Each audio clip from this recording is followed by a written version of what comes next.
ഒരുപാട് വർഷങ്ങൾക്ക് ശേഷമാണ് ജയറാമിന്റെ ഒരു മലയാളം പടം ബോക്സ് ഓഫീസിൽ ഹിറ്റടിക്കുന്നത്. അക്ഷരാർത്ഥത്തിൽ മലയാളികളുടെ പ്രിയ നടൻ ജയറാമിന്റെ വമ്പൻ തിരിച്ചുവരവ് തന്നെയാണ് എബ്രഹാം ഓസ്ലർ. എന്നാൽ ഇത് ജയറാമിന്റെ മാത്രം തിരിച്ചുവരവല്ല. ശബ്ദം കൊണ്ടുപോലും മലയാളികൾക്ക് ഏറെ സുപരിചിതനായ കുമരകം രഘുനാഥ് എന്ന ആർട്ടിസ്റ്റിന്റെ കൂടി മടങ്ങിവരവാണ് ഈ സൂപ്പർ ഹിറ്റ് ചിത്രം. ഈ പടത്തിലെ ഏറ്റവും പ്രധാനപ്പെട്ട ഒരു റോളിലൂടെയാണ് വർഷങ്ങൾക്ക് ശേഷം കുമരകം സിനിമാ മേഖലയിൽ സജീവമാകുന്നത്. ചലച്ചിത്ര നാടകരംഗത്തും അതോടൊപ്പം തന്നെ സീരിയൽ രംഗത്തും ശ്രദ്ധേയനായ വേഷങ്ങൾ അവതരിപ്പിച്ച നടനാണ് കുമരകം രഘുനാഥ്. സിബി മലയിലിന്റെ സംവിധാനത്തിൽ 1990 പുറത്തിറങ്ങിയ മാലയോഗം എന്ന ചിത്രത്തിലൂടെയാണ് കുമരകം രഘുനാഥ് ചലച്ചിത്ര രംഗത്തേക്ക് കടന്നുവരുന്നത്.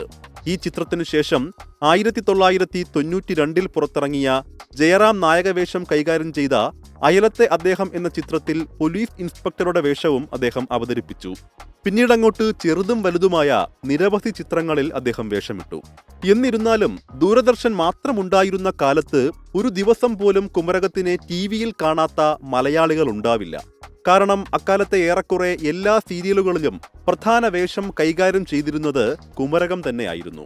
അച്ഛനായും ഭർത്താവായും കാരണവരായുമെല്ലാം അദ്ദേഹം അക്കാലത്തെ മലയാളി മനസ്സുകളിൽ നിറഞ്ഞു നിന്നു. ടി വി കാണേണ്ട, അടുക്കളയിൽ നിന്നോ മുറിയിൽ നിന്നോ ശബ്ദം കേട്ടാൽ പോലും അദ്ദേഹത്തെ മലയാളികൾ തിരിച്ചറിഞ്ഞിരുന്ന ഒരു കാലമായിരുന്നു അത്. എബ്രഹാം ഓസ്ലറിൽ ഒരു ഡോക്ടറുടെ റോളിലാണ് കുമരകം പ്രത്യക്ഷപ്പെടുന്നത്. കുമരകം അവതരിപ്പിച്ച ഡോക്ടർ ശിവകുമാർ എന്ന കഥാപാത്രത്തിന്റെ മകന്റെ കൊലപാതകവുമായി ബന്ധപ്പെട്ടാണ് സിനിമ പുരോഗമിക്കുന്നത്. നിറയെ സീരിയലുകളിൽ ഉണ്ടായിരുന്ന ഇദ്ദേഹത്തെ ഓർമ്മയുണ്ടോ എന്ന ക്യാപ്ഷനിൽ നിരവധി പേരാണ് എക്സിൽ കുമരകത്തിന്റെ ചിത്രമുള്ള എബ്രഹാം ഓസ്ലറുടെ പോസ്റ്റർ പങ്കുവയ്ക്കുന്നത്.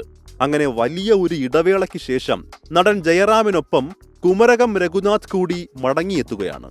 മലയാള സിനിമ വേണ്ടവിധം ഉപയോഗിക്കാതെ പോയ മലയാള നാടകരംഗത്തിന്റെ ഇരുത്തം വന്ന കലാകാരനാണ് കുമരകം രഘുനാഥ്. നടൻ, സംവിധായകൻ, ഡബ്ബിംഗ് ആർട്ടിസ്റ്റ് തുടങ്ങി കലാരംഗത്തെ വിവിധ മേഖലകളിൽ തന്റെ കയ്യൊപ്പ് ചാർത്തിയ കലാകാരൻ.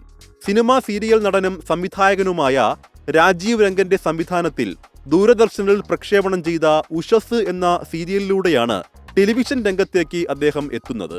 പിന്നീട് ദൂരദർശന്റെ 70-ൽ പരം ടെലിവിഷൻ പരമ്പരകളിൽ അദ്ദേഹം വേഷമിട്ടു.